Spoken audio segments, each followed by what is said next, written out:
तो दोस्तों आज बात करने वाले ईपीएस नाइट हुई पेंशन के बारे में। जी हाँ दोस्तों, आपने बिल्कुल सही सुना है।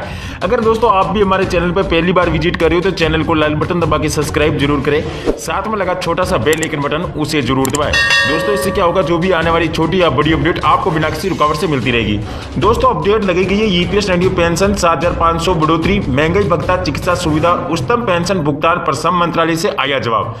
दोस्तों आप देख सकते हैं जैसे कि ईपीएस नाइट पेंशन धारक अपनी न्यूनतम पेंशन बढ़ोतरी के लिए इंतजार कर रहे हैं। देश के लगभग 65 लाख वृद्ध ईपीएस नाइट पेंशन धारकों के लिए महत्वपूर्ण खबर यहाँ पर निकल कर आ रही है।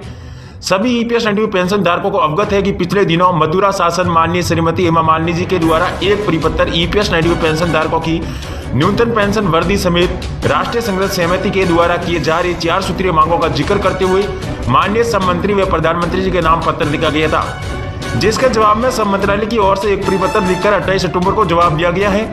इस पत्र में ईपीएस नाइट के तहत पेंशन बढ़ोतरी पर जवाब दिया गया है। संतोष कुमार गंगवार जी, राज्य श्रम और रोजगार मंत्री स्वतंत्र प्रभार, भारत सरकार की ओर से 26 अक्टूबर 2020 को मथुरा हेमा मालिनी जी को उनके पत्र दिनांक 20 सितंबर 2020, जिसमें राष्ट्रीय संघर्ष समिति के पत्र दिनांक 13 मई 2020 के अनुसार ईपीएस नाइट पेंशन वृद्धि के लिए मांगों का जिक्र किया गया था, उसका जवाब दिया गया है। इस पत्र में कहा गया है कि ईपीएस नाइट राष्ट्रीय संघर्ष समिति द्वारा उठाई गई मांगों के संबंध में मैं ये याद दिलाना चाहूंगा कि मेरे मंत्रालय ने 2018 के बाद से वित्त मंत्रालय के साथ ईपीएस 1995 के तहत न्यूनतम पेंशन वृद्धि का मुद्दा उठाया है।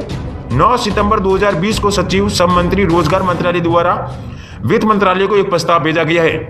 इसके अलावा वित्त मंत्रालय को 19 सितंबर 2020 को फिर से याद दिलाया गया है। आपको बता दें, महंगाई भत्ते के संबंध में इस पत्र में बताया गया है कि ईपीएस 1995 के पूर्व मूल्यांकन और समीक्षा के लिए एक उच्च अधिकारी पारपत्र निगरानी समिति का गठन मेरे मंत्रालय ने 2018 में किया गया था, जिसने ईपीएस 1995 के तहत महंगाई भत्ते के मुद्दे पर विचार किया गया था। समिति की सिफारिश के तहत ईपीएस 95 के तहत स्वीकार्य पेंशन को महंगाई भत्ते की लागत के साथ जोड़ा संभव नहीं है। महंगाई भत्ता चिकित्सा सुविधा उच्च भुगतान है। ईपीएस 1995 के पेंशनर्स को चिकित्सा सुविधा लाभ के संबंध में मैं बताना चाहूंगा कि ईपीएस 1995 में ऐसा कोई प्रावधान नहीं है। हालांकि ईपीएस 1995 में चिकित्सा लाभ देने के लिए एक पायलट योजना 1,000 रुपये प्रति माह पेंशन वाले और दिल्ली में रहने वाले पेंशन भोगियों के लिए चलाई जा रही है और यह मंत्रालय में परीक्षा के अध्ययन है। वास्तविक उच्च वेतन पर पेंशन के संशोधन का मुद्दा वर्तमान में माननीय सर्वोच्च न्यायालय के समक्ष उप न्याय है। माननीय न्यायालय के निर्णय के बाद इस मुद्दे पर आगे की कार्रवाई की जाएगी। EPS night pensioners latest news. EPS night pension 7,000 plus DA बढ़ोतरी के लिए राष्ट्रीय संघर्ष समिति कानपुर मंडल की बैठक संपन्न हुई है। आपको बता दूं, राष्ट्रीय संघर्ष समिति एनएसी की ओर से लगातार ईपीएस नाइट पेंशन बढ़ोतरी के लिए किए जा रहे प्रयासों की मद्देनजर दिनांक 8/11/2020 दिन रविवार को रावतपुर बस स्टेशन कानपुर में ईपीएस नाइट राष्ट्रीय संघर्ष समिति कानपुर मंडल की बैठक का सफल संचालन हुआ है, जिसमें मंडल के अंतर्गत आने वाले क्षेत्रों से काफी संख्या में ईपीएफ से अंतित पेंशनर्स ने भाग लिया है और केंद्र सरकार से रुपये 7,500 प्लस महंगाई भत्ते के साथ चिकित्सा सुविधा की जोरों से नारेबाजी करते हुए मांग की गई है। इसी बीच प्रमुख समाचार पत्रों के पत्रकार व फोटोग्राफरों ने अपने प्रसिद्ध समाचार पत्रों में प्रकाशित करने के लिए फोटो भी खींची है। ईपीएस नाइट पेंशन धारकों की पेंशन वृद्धि के लिए विशेष मांगे है। ईपीएफओ द्वारा जारी किया गया अंतरिम पत्र दिनांक 31/5/2017 को रद्द कर माननीय सुप्रीम कोर्ट के आदेश अनुसार वास्तविक वेतन व महंगाई पर पेंशन दी जाए। ईपीएस नाइट पेंशन धारकों को कम से कम 7,500 रुपये बेसिक व महंगाई भत्ता दिया जाए। सभी ईपीएस पेंशन कर्मचारी और उनके परिवारों को मेडिकल सुविधा भी दी जाए। जिन सेवांतित कर्मचारियों को इस स्कीम में शामिल नहीं किया गया है उन्हें योजना का सदस्य बनाया जाए या फिर 5,000 रुपये न्यूनतम पेंशन दी जाए। पूरा इलेबरेट करने से पहले कुछ चीजें बता दूं। आप लोग सोच रहे होंगे कि सरकार ने जो है जून 2021 तक के लिए डीए और डीआर सभी कर्मचारियों और पेंशनर्स का फ्रीज कर रखा है, तो ये जनवरी 2021 का आपको कैसे प्रोवाइड किया जाएगा।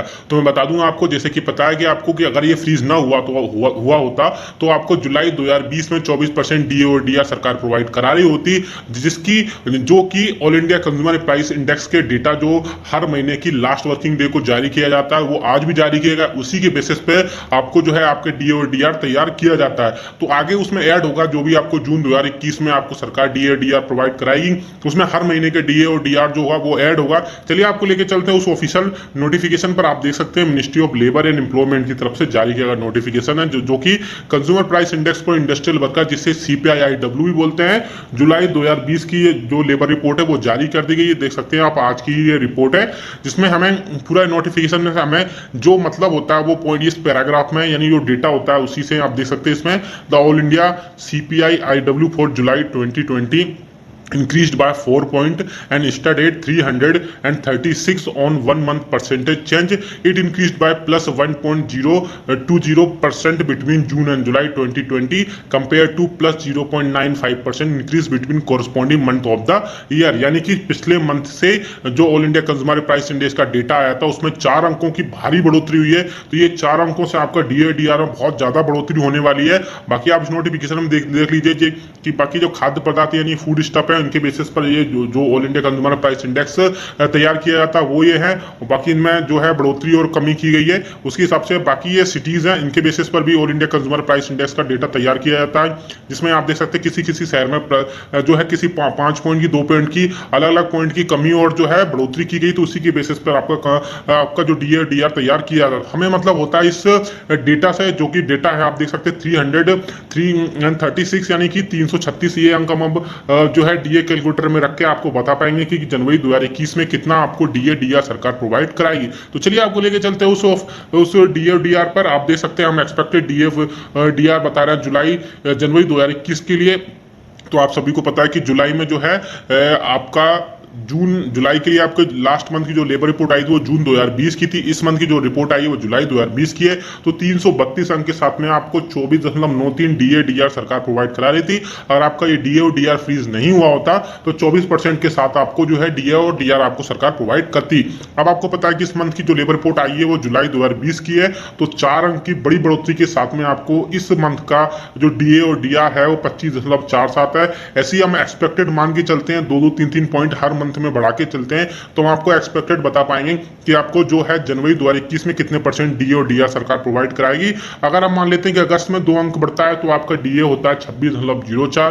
वही सितंबर की बात करते हैं, सितंबर में अगर हम 2 अंक बढ़ते हैं तो 26.62 अंक होता है। अक्टूबर की बात करते हैं तो 343 3 अंक बढ़ता है तो 27.19 आपका DA होता है। वहीं बात करते हैं नवंबर 2020 की तो 3 अंक इसमें हम बढ़ोतरी करते हैं तो 346 अंक हो जाते हैं तो आपका DA हो जाता है 27.7676। और हम फाइनली दिसंबर की बात करते हैं तो 350 4 अंक की इसमें बढ़ोतरी करते हैं तो 350 अंकों के साथ में आपका DAR होता है 28.4%, जो कि राउंड अबाउट जो राउंड फिगर में सरकार लेती है। तो आपका एक्सपेक्टेड DA जनवरी 2021 से होगा 28%। अभी आपका DA है इस टाइम पे 24%, हालांकि सरकार आपको 17% के हिसाब से प्रोवाइड कराती है।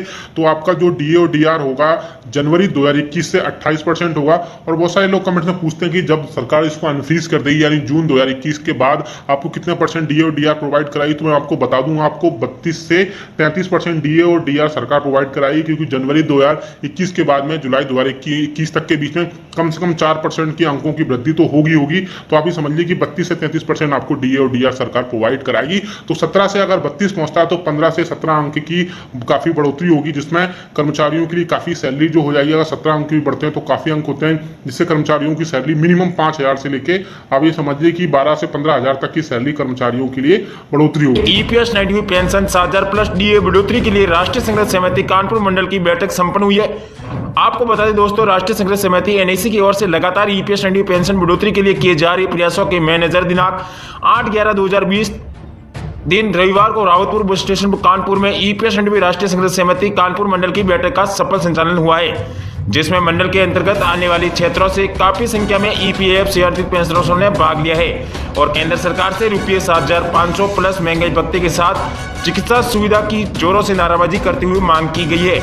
आपको बता दें, इसी बीच प्रमुख समाचार पत्रों के पत्रकार व फोटोग्राफरों ने भी अपने प्रसिद्ध समाचार पत्रों में प्रकाशित करने के लिए फोटो भी खींची है। आपको बता दूं, EPS 90 पेंशन धारकों की पेंशन वृद्धि के लिए विशेष मांगे हैं।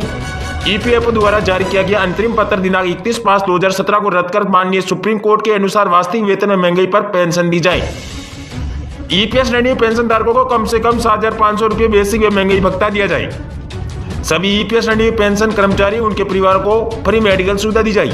जिन सेवानिवृत्त कर्मचारियों को इस स्कीम से में शामिल नहीं किया गया है उन्हें योजना का सदस्य बनाया जाए या फिर 5,000 रुपये न्यूनतम पेंशन दी जाए। तो दोस्तों, अगर हमारे द्वारा दी गई इस वीडियो की जानकारी आपको पसंद आए, वीडियो को लाइक शेयर अपने दोस्तों के साथ ज्यादा करें। इसी के साथ जय हिंद, जय भारत। आपका